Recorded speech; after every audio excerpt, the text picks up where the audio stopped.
तो good afternoon student. जैसे last class में अपन दवाइयों के बारे में बात, एंटीबायोटिक के बारे में बात कर ली, एनसाइड के बारे में बात कर ली और एनाल्जेसिक के बारे में बात कर ली। ठीक है, अब जो नेक्स्ट दवाइयाँ हैं वो हम बात कर रहे हैं। एक तो पहली तो कि किसी पशु को भूख नहीं लग रही है, यानी वो खाना नहीं खा पा रहा है, यानी भूख बढ़ाने के लिए। खाना नहीं खाने के तो बहुत सारे कारण हैं, मान लो कि पेट दर्द कर रहा है तो वो तो साथ में देनी है हमको। ठीक है, जो एंटीबायोटिक एनाल्जेसिक वो तो देनी है, पर जो भूख को बढ़ानी है। ठीक है, और दूसरी, या शरीर में ताकत की ज़रूरत है, एनर्जी की ज़रूरत है, या विटामिन की कमी हो गई है उसकी ज़रूरत है। ठीक है, तो ये विटामिन तो हर बीमारी में लगाते हैं अपन, लगभग हर बीमारी में। उस बीमारी में नहीं लगाते हैं विटामिन या बी कॉम्प्लेक्स जिसमें अगर अधिक, बहुत ज़्यादा अधिक तापमान हो, यानी कि नॉर्मल तापमान अगर 100 डिग्री हो और 100 से ऊपर 105 107 तक, तो अपन बी कॉम्प्लेक्स नहीं लगाते हैं। इसलिए नहीं लगाते हैं क्योंकि वो टेम्परेचर और बढ़ा सकता है, इसलिए। वरना बी कॉम्प्लेक्स और विटामिन की दवाइयाँ हर बीमारी में लगाना जरूरी है। अगर ये दवाइयाँ लगाओगे तो आपको रिजल्ट जल्दी मिलेगा, क्योंकि विटामिन की जो पूर्ति करता है शरीर में, मेरे हिसाब से दूसरा तत्व ऐसा कोई पूर्ति नहीं जितना विटामिन पूर्ति करता है। ठीक है, तो विटामिन बहुत ज़रूरी है शरीर के लिए, तो विटामिन लगभग अपन हर बीमारी में लगाते हैं। ठीक है, तो विटामिन का मेन काम तो शरीर में विटामिन की कमी और जो होने वाले रोग है उनको रोकने के लिए। ठीक है, पर जो भूख बढ़ाता है ना, उसमें भी विटामिन काम आते हैं। तो जो भूख को बढ़ाती है वो दवाइयाँ कौन कौन सी हैं, और दूसरी की जो एंटी डायरियल है, मतलब अगर पशु को दस्त लग रही है, उसमें खूनी दस्त भी हो सकती है, दस्त भी हो सकती है, पर अपन सिंपली जो दस्त लग रही है, यानी पशु है जो पतली गोबर फेंक रहा है, ठीक है ना, पतली पतली सी गोबर कर रहा है, उसके बहुत सारे कारण हो सकते हैं। ठीक है, पानी की कमी हो सकती है, पेट के अंदर जो हेलमिंथिक्स वगैरह है कीड़े, ठीक है, आमाशय के कर्मी वगैरह जो कीड़े हैं उनकी वजह से हो सकती है। ठीक है, या दूसरा इन्फेक्शन है कि वो उपापचय क्रिया सही नहीं हो रही है, पाचन नहीं हो रहा है, उसकी वजह से भी हो सकती है, जीवाणु से उसके कारण से भी हो सकता है। पर ऐसी कौन कौन सी दवाइयाँ हैं जो दस्त को रोक सकती है, एक तो उसके बारे में पढ़ेंगे। दूसरा, जो भूख को बढ़ाने वाली तथा विटामिन की कमी को यानी ऊर्जा देने वाली या जो ताकत देती है, कुल मिला कौन से विटामिन वाली, विटामिन की बात पड़ेगी। तो पहले कौन सी है, भूख को बढ़ाने वाली एवं पोषणीय कमी को दूर करने वाली।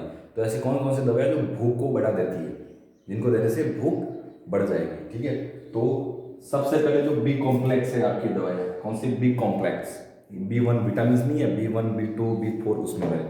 तो उसमें सबसे इंपॉर्टेंट आती है बेलामाइन, जो सबसे ज्यादा प्रचलित है। कौन सी है, बेलामाइन। क्या नाम है, बेलामाइन। ठीक है, ये विटामिन आपको लगाने हैं कम से कम 10 ml पशु को। कितने, कम से कम 10 ml।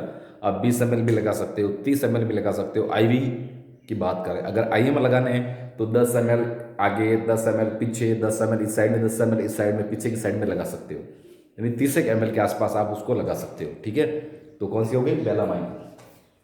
उसके बाद आती है ट्राइवीवेट। कौन सी होती है, ट्राइवीवेट। कौन सी, ट्राइवीवेट। उसके बाद आती है न्यूरोक्सिन, ये भी कॉम्प्लेक्स है विटामिन वाली। न्यूरोक्सिन कौन सी है, ये एन है, न्यूरोक्सिन। उसके बाद होती है ओप्टिन्यूरॉन, ये ह्यूमन में भी चलती है। ठीक है, ओप्टिन्यूरॉन ह्यूमन में भी चलती है, बहुत प्रचलित है।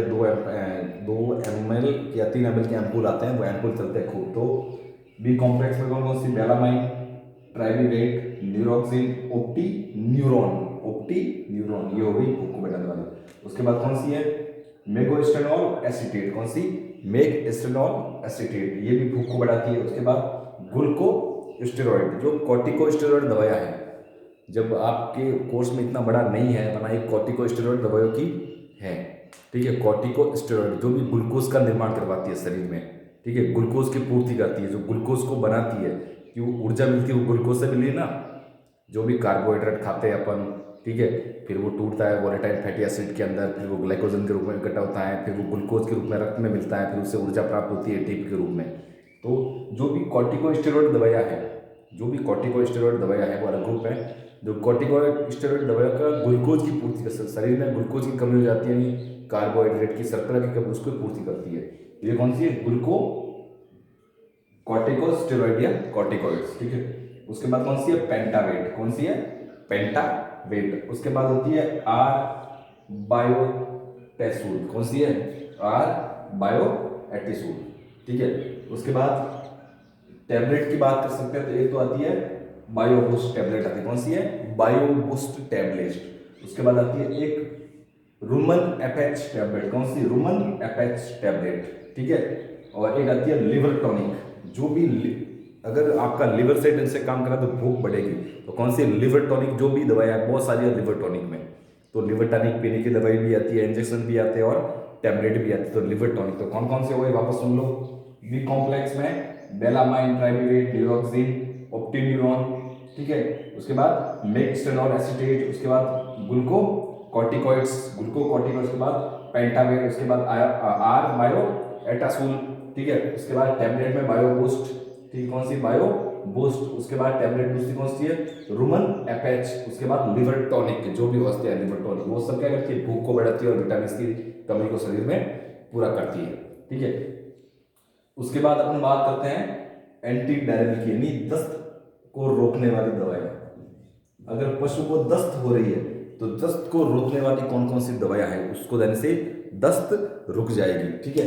तो जो पहले इंजेक्शन की बात करते हैं, एक तो आता है सल्फोनामाइड, जो आपको एंटीबायोटिक बताई थी मैंने, कौन सी, सल्फोनामाइड। उसके बाद आता है पेरिनोम, एक इंजेक्शन आता है एम्पुल में, कौन सा है, पेरिनोम, तो पेरिनोम। उसके बाद एक इंजेक्शन आता है ओल्डेस्टेरोन, तो पेरिनोम बोलो या ओल्डेस्टेरोन बोलो एक ही चीज है।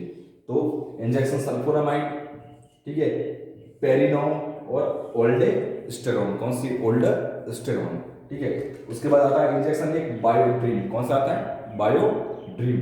उसके बाद आता है मेट्रानिडाजोल, ये रामबाण इलाज है। अगर जो जिडारिया से होता है ना, ये चॉइस ऑफ ड्रग है, जिडारिया एक परजीवी होता है ना, उसकी जिडारिया की चॉइस ऑफ ड्रग है मेट्रानिडाजोल, ठीक है। अगर इन किसी से भी ठीक नहीं हो रही है, ठीक है, तो आप अगर ये देंगे ना तो बिल्कुल आपके ठीक हो जाएगा। तो कौन कौन सी दवाएं हैं वापस सुन लो, तो दस्त को रोकती है सल्फोनामाइड, पेरिनोम, ओल्डेस्टेरोन, बायोड्रीम, ठीक है, मेट्रानिडाजोल। उसके बाद अपन टैबलेट, बोलस या पाउडर की बात करते हैं, या तो गोली आएगी या बड़ा सा गोला आएगा, ठीक है। तो टैबलेट, बोलस बोल सकते हैं, या फिर जो पाउडर है वो कौन कौन से हैं, तो एक आता है लेटेस्ट में, कौन सा है, जाइलो O2, कौन सा है, जाइलो O2, ठीक है।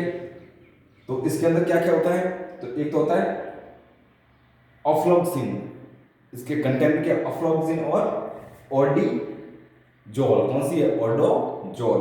तो दो आती है किसमें, जाइलो O2 में। जाइलो O2 में कंटेंट क्या है, एक तो ऑफ्लोक्सिन और दूसरा ऑर्निडाजोल, कौन सी है, ऑर्निडाजोल, वही ओल्डेस्टेरोन वाली, ये भी सी है।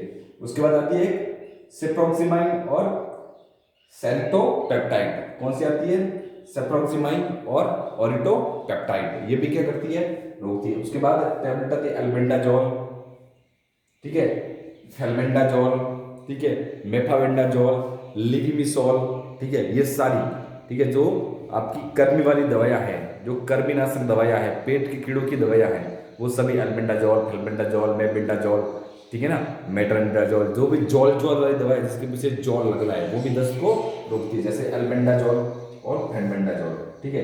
तो अब फेल्बेंडाजोल इंपॉर्टेंट इसलिए है क्योंकि अगर कोई पशु गर्भित है तो उसके अंदर गर्भपात नहीं होता है, एबॉर्शन नहीं हो जाए, उसके लिए कौन सी देते हैं, फेल्बेंडाजोल, कौन सी, यहाँ लिख देता हूँ मैं, फेल्बेंडाजोल। तो एक तो टैबलेट कौन सी हो गई, फेल्बेंडाजोल।